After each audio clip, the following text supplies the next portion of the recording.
Hi friends, welcome to Jayanya vlog. ಈ ವಿಡಿಯೋನ ಇದೇ ಫಸ್ಟ್ ಟೈಮ್ ನೋಡ್ತಾ ಇದ್ದರೆ ದಯವಿಟ್ಟು ಸಬ್ಸ್ಕ್ರೈಬ್ ಮಾಡಿ. ಇವತ್ತು ನಾನು ಹಲಸಿನ ಹಣ್ಣಿನ ಮಿಕ್ಸ್ಚರ್ ಮಾಡ್ತಾಯಿದ್ದೀನಿ.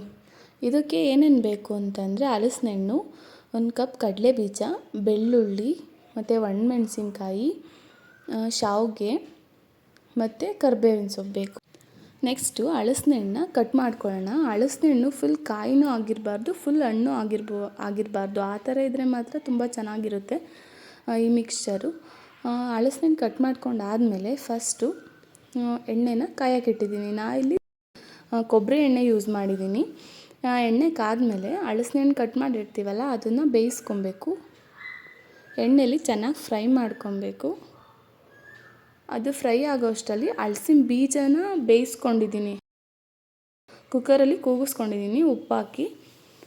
ಅದನ್ನು ಸಿಪ್ಪೆಲ್ಲ ತೆಗೆದ್ಬಿಟ್ಟು ಕಟ್ ಮಾಡ್ಕೊಬೇಕು. ನಿಮಗೆ ಯಾವ ಶೇಪ್ ಬೇಕು ಆ ಥರ ಕಟ್ ಮಾಡ್ಕೊಳ್ಳಿ.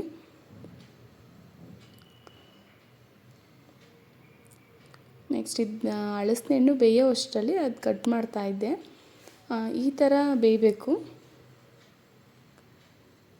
ಅದು ಕ್ರಿಸ್ಪಿ ಆಗಿರಬೇಕು, ಆ ಥರ ಆಗಬೇಕು.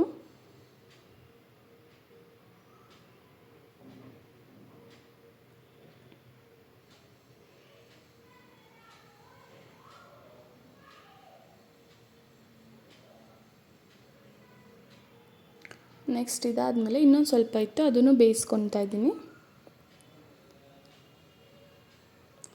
ಅದಾದಮೇಲೆ ಕಡಲೆ ಬೀಜ ಬೇಯಿಸ್ಕೊಬೇಕು, ಚೆನ್ನಾಗಿ ಫ್ರೈ ಮಾಡ್ಕೊಬೇಕು.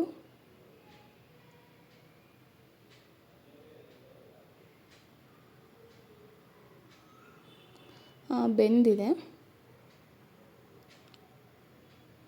ಅದಾದಮೇಲೆ ಶಾವಿಗೆನೂ ಫ್ರೈ ಮಾಡ್ಕೊಬೇಕು ಎಣ್ಣೆಯಲ್ಲಿ.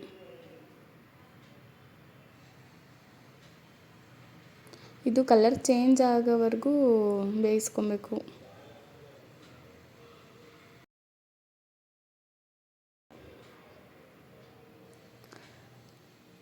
ನೆಕ್ಸ್ಟ್ ಅದಾದಮೇಲೆ ಒಣಮೆಣಸಿನ್ಕಾಯಿನ ಮತ್ತು ಬೆಳ್ಳುಳ್ಳಿನ ಫ್ರೈ ಮಾಡ್ಕೊತಾ ಇದ್ದೀನಿ.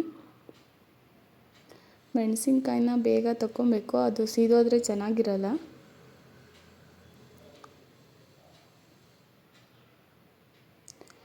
ನೆಕ್ಸ್ಟ್ ಬೆಳ್ಳುಳ್ಳಿನೂ ಫ್ರೈ ಆಗಿದೆ, ಅದನ್ನು ತಗೊಂಡು ಇಟ್ಕೊತಾ ಇದ್ದೀನಿ.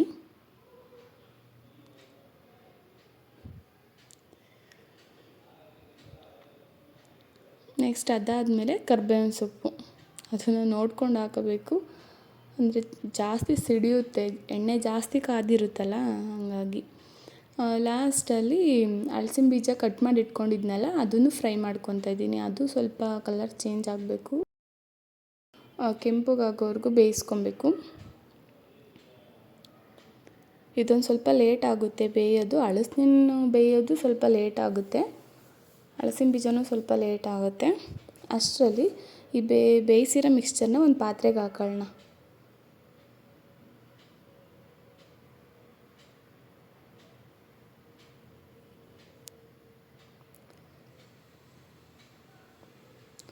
ಅಷ್ಟರಲ್ಲಿ ಹಲಸಿನ ಬೀಜ ಬೆಂದಿದ್ವು, ಅವನ್ನ ತೆಗೆದಿಟ್ಕೊಳ್ಳೋಣ.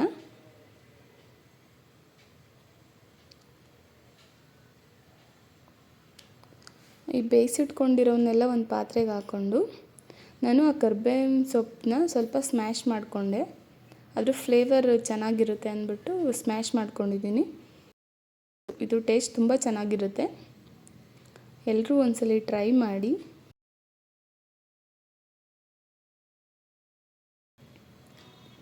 ಇವಾಗ ಎಲ್ಲ ಮಿಕ್ಸ್ ಮಾಡಿಕೊಂಡು ಇದಕ್ಕೆ ನೋಡಿಕೊಂಡು ರುಚಿಗೆ ತಕ್ಕಷ್ಟು ಉಪ್ಪು ಹಾಕ್ಕೋಬೇಕು.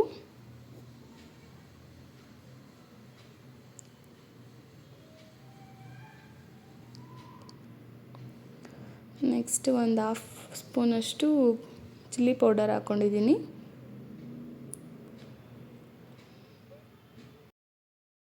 ಹಾಫ್ ಸ್ಪೂನಷ್ಟು ಸಾಂಬಾರು ಪೌಡರ್ ಹಾಕ್ಕೊಂಡಿದ್ದೀನಿ.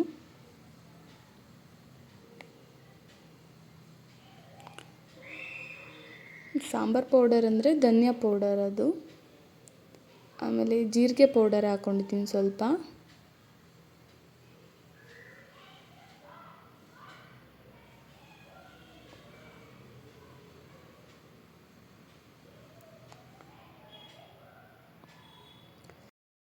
ನೆಕ್ಸ್ಟು ಮಿಕ್ಸ್ ಮಾಡಬೇಕು.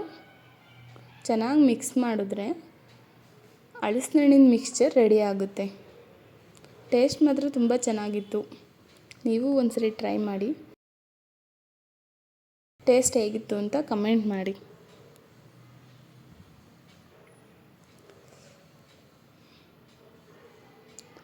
ಅಂದರೆ ಹಲಸಿನ ಹಣ್ಣು ಜಾಸ್ತಿ ಹಣ್ಣಾಗಿದ್ದರೆ ಅಷ್ಟೊಂದು ಚೆನ್ನಾಗಿ ಅನಿಸಲ್ಲ, ಸ್ವಲ್ಪ ಮೆತ್ತಗಾಗ್ಬಿಡುತ್ತೆ.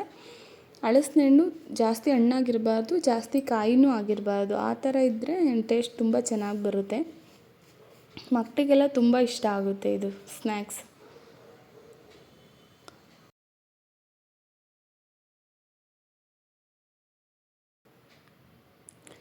ನೋಡಿ, ನೀವು ಟ್ರೈ ಮಾಡಿ.